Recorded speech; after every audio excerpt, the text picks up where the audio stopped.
রাজধানীর এভারকেয়ার হাসপাতালে চিকিৎসা চলছে বিএনপি চেয়ারপারসন খালেদা জিয়ার। এ নিয়ে সবশেষ জানাতে সরাসরি যুক্ত হচ্ছেন সহকর্মী হাসান আল মাহমুদ। হাসান, খালেদা জিয়ার চিকিৎসায় নতুন বিশেষজ্ঞ দল এসে পৌঁছেছে কিনা, চিকিৎসার সার্বিক পরিস্থিতি কি, সবশেষ তথ্য আমাদের জানাবেন।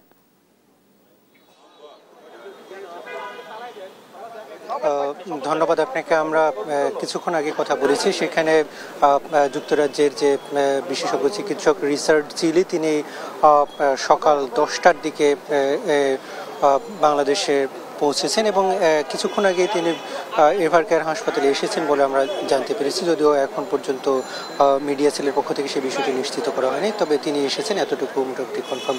এবং সন্ধ্যার দিকে আমরা জানি যে চীনের বিশেষজ্ঞ যে দল, সেই বিশেষজ্ঞ দলও সন্ধ্যার দিকে আসবেন এবং পুরো বিষয়টি তারা বেগম জিয়াকে পর্যবেক্ষণ করবেন এবং তার শারীরিক কন্ডিশন কি সেটি নিয়ে তারা কিন্তু সিদ্ধান্ত নেবেন তাকে দেশের বাইরে নেওয়া হবে কিনা, এবং নেওয়া হলে ঠিক কিভাবে নেওয়া হবে সেটিও কিন্তু তারাই ডিসিশন নেবেন। এখন পর্যন্ত আমরা এতটুকু জানতে পেরেছি। এবং আজকে আমরা দেখেছি যে সকাল থেকেই কিন্তু বিভিন্ন জায়গা থেকে নেতাকর্মী যারা তারা কিন্তু এসছেন এবং এখানে বেগম জিয়ার জন্য অপেক্ষা করছেন।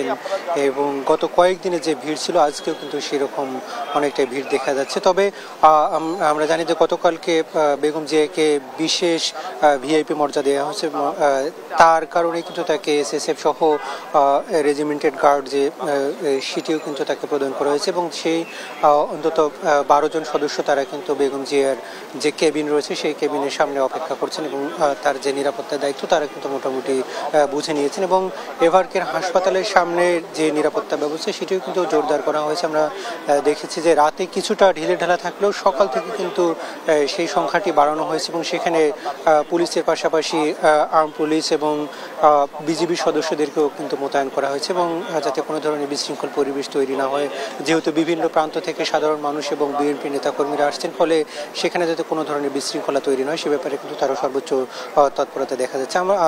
আমরা আপনাকে জানিয়ে রেখি যে বেগম জিয়া কিন্তু বেশ কিছু সমস্যা ভুগছিলেন, বিশেষ করে আর্থ্রাইটিস এবং হেপাটাইটিস সহ একাধিক রোগে কিন্তু তিনি ভুগছিলেন এবং সেই রোগগুলোতে কিন্তু এর আগে যুক্তরাজ্যে থেকেও কিন্তু চিকিৎসা নিয়েছেন এবং দেশে আসার পরে কিন্তু অনেকটা তিনি সুস্থ ছিলেন। তবে গত 25 তারিখের পর থেকেই কিন্তু তিনি খুব বেশি জটিলতা দেখা যায় এবং তাকে আসলে নিবিড় পরিচর্যা কেন্দ্র বা আইসিইউতে কিন্তু তাকে রাখা হয়েছে এবং এখানকার দেশ এবং দেশের বাইরের বিশেষজ্ঞ চিকিৎসক যারা রয়েছেন তারা কিন্তু সম্মিলিতভাবে তাকে পর্যবেক্ষণ করছেন এবং এখানে আমেরিকান যুক্তরাজ্য, যুক্তরাষ্ট্র এবং আমরা দেখেছি যে চীনের বিশেষজ্ঞ চিকিৎসক এর আগে এসে পর্যবেক্ষণ করেছেন। নতুন করে আরও একটি পর্যবেক্ষক দল তারা আসবেন।